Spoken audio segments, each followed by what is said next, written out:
Hola, ¿cómo están? Soy Carlos Bautista.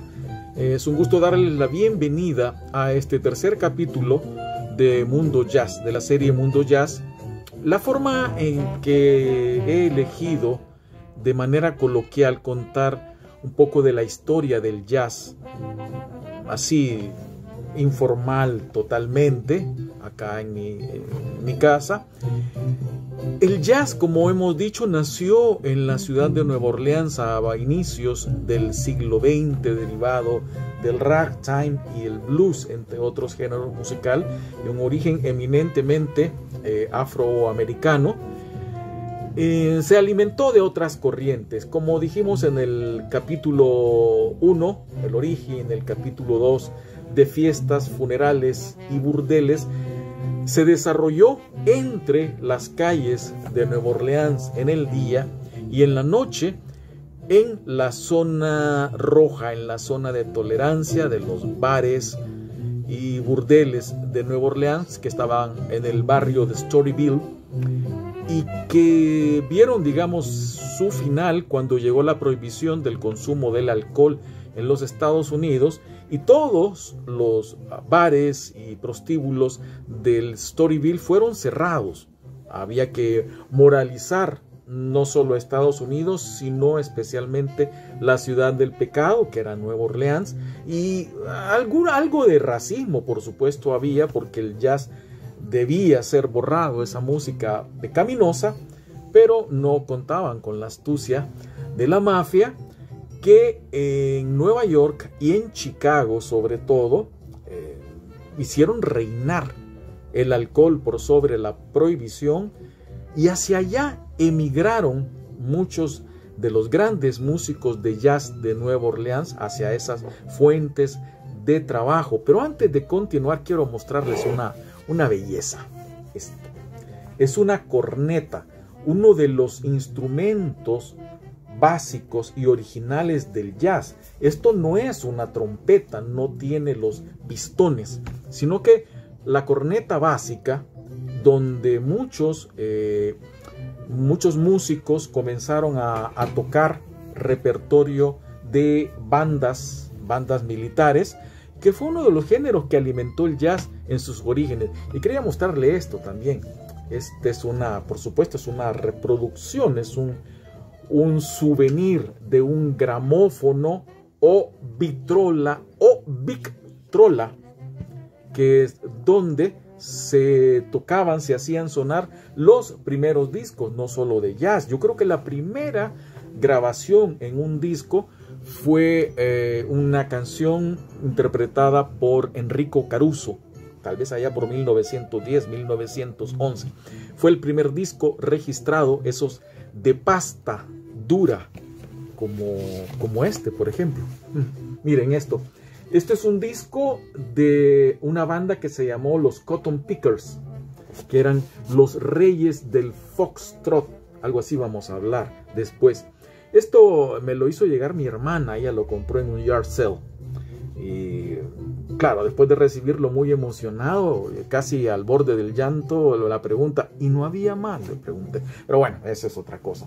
Bien, hablábamos de que los músicos, los principales músicos de jazz de Nueva Orleans, emigraron hacia Chicago, New York, porque ahí eran necesarios. Ahí había una gran actividad nocturna en los clubs nocturnos, que ya eran mucho más bonitos que los de Storyville, donde las parejas bailaban, se sentaban en unas mesas muy elegantes, y también había teatros de vaudeville, que era donde se interpretaban números musicales, humorísticos, y donde había coros y grupos de baile de muchachas que popularizaron dos géneros bailables, se puede decir, dos inventos, dos danzas, el foxtrot y el charleston, a partir del jazz y el Dixieland.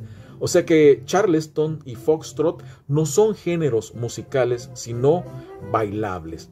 Pero bueno, ¿quiénes fueron esos músicos que emigraron hacia Chicago, de Nueva Orleans?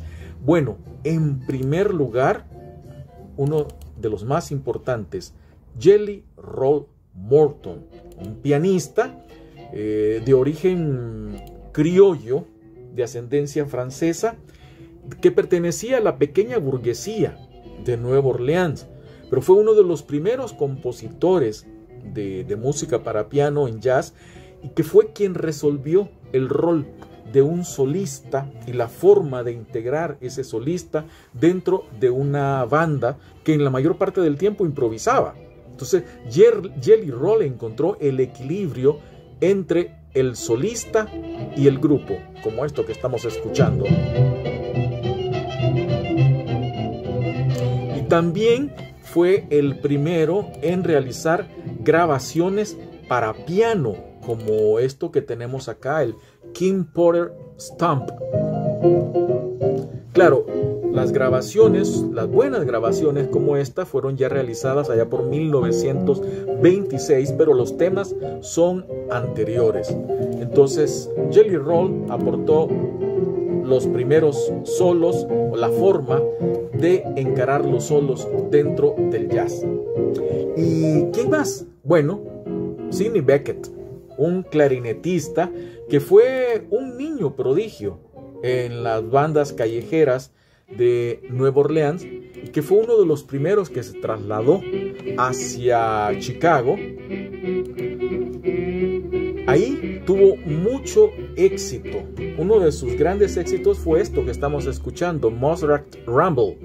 Algo así, lo tradujeron en español como Rata Paseandera, y aparentemente era dedicado a una muchacha muy bonita y prostituta, ¿no? Que él, Sidney Bechet, después de tocar, de tener mucho éxito en Chicago, se trasladó a Europa, viajó a Europa y allá tuvo pero mucho éxito, fue una sensación. Y él llamó la atención del director de orquesta Ernest Ansermet, estamos hablando de Londres, quien en un artículo publicado en una revista afirmó: Sidney Bechet es un genio. Se cree que esta fue la primera crítica periodística sobre un músico de jazz. Tal la importancia de Sidney Bechet. ¿Quién más? Bueno, Kid Ory, el trombonista Kid Ory, creador de una banda de lo que se llamó criolla, ¿no? Una banda de jazz, por supuesto. Él era un trombonista que, más que ser un gran músico, más que una gran habilidad, no tenía mucha habilidad para improvisar, pero sí tenía mucha capacidad de liderazgo, un don de liderazgo nato, y que lo llevó a formar muy buenas bandas, muy buenas orquestas. Fue conocido también como el rey del tailgate, que es precisamente un estilo como lo que estamos escuchando. La forma de conducir a través del trombón con ataques, con un fraseo rápido, fluido, repleto de glissandos, que esos glissandos son adornos, pero que le permitían intervenir a los demás miembros de la banda. Con eso él les daba entrada, y que después fue un recurso muy usado. Entonces Kid Ory fue muy importante y tuvo mucho éxito en Chicago. Quiero decirles que esto que se llama, este capítulo, Chicago, New York, realmente se va a dividir en dos, porque el tema es largo. Así que este de ahora es Chicago. ¿Quién más se fue hacia Chicago? King Oliver, cornetista y trompetista muy importante en la primera etapa del jazz en Nueva Orleans y en la primera en Chicago.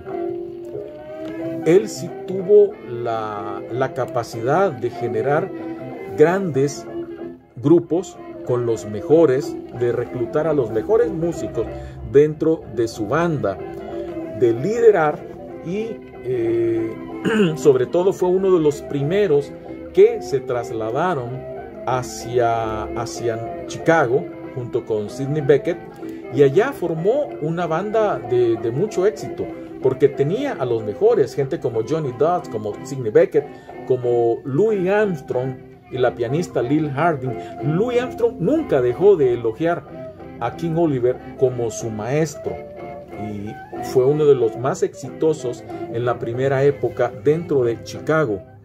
De su banda se dijo que fue la orquesta más hot que haya tocado sobre un escenario. Pero cuando estaba en pleno éxito, la banda se deshizo porque Louis Armstrong y Lil Harding se casaron, formaron su propia orquesta y así hicieron otros. Tanto que King Oliver se quedó solo, nunca se recuperó de ese impacto y a pesar de que formó otras agrupaciones, fue decayendo, perdiendo protagonismo hasta que en 1938 falleció en la absoluta pobreza. Pero bien, sigamos. ¿Quién más se trasladó hacia Chicago? Bueno, el joven Louis Armstrong, que ya era figura en Nueva Orleans, pero que estalló en Chicago. De él se puede hacer un programa completo, ¿no? Es el jazzista, seguramente el jazzista más conocido, incluso por quienes no les gusta el jazz. Empezó a tocar a los 12 años en una correccional y en las calles. Él es indispensable para entender el jazz, no solo porque era un gran trompetista y melodista, sino por su gran capacidad para transformar hasta la canción más ordinaria, como esto que estamos escuchando, el blues del Cabeza de Papa, y transformarlo en una experiencia musical. También con su propio grupo, los Hot Five, o sea, los 5 calientes, tuvo un gran éxito con una canción que ya existía, es esto: no puedo darte más que amor.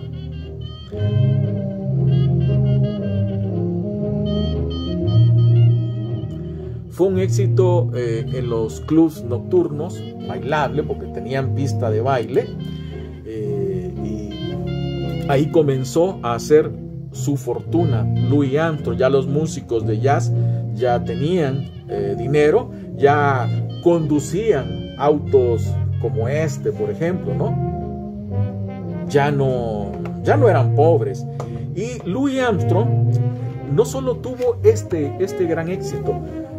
Louis Armstrong, acá lo tenemos, Satchmo, él en 1928 con sus Hot Five grabó lo que fue el mayor éxito en ventas dentro del jazz y de cualquier género musical en esa época, un blues, el blues St. James Infirmary, que a la vez es la canción más antigua grabada por el jazz.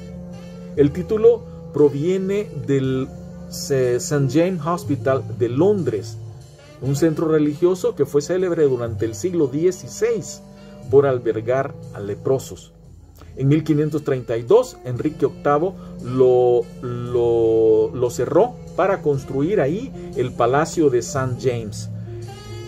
Pero la canción no murió, pasó de boca en boca y llegó hasta el folclore norteamericano, donde en 1906 reapareció como la historia de un soldado que se gastó todo su dinero en licor y prostitutas y murió en ese hospital.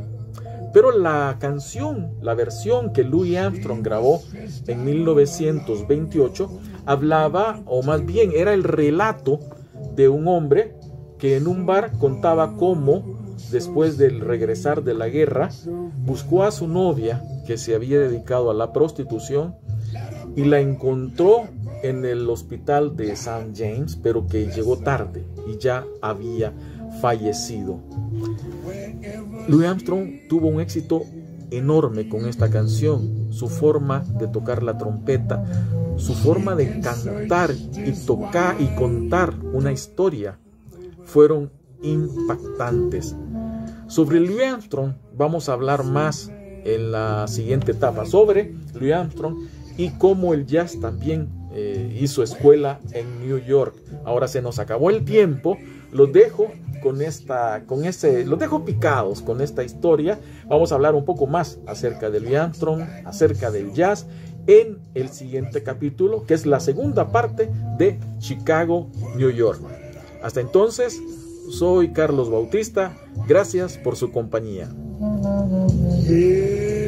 so the boys will know that I died standing back.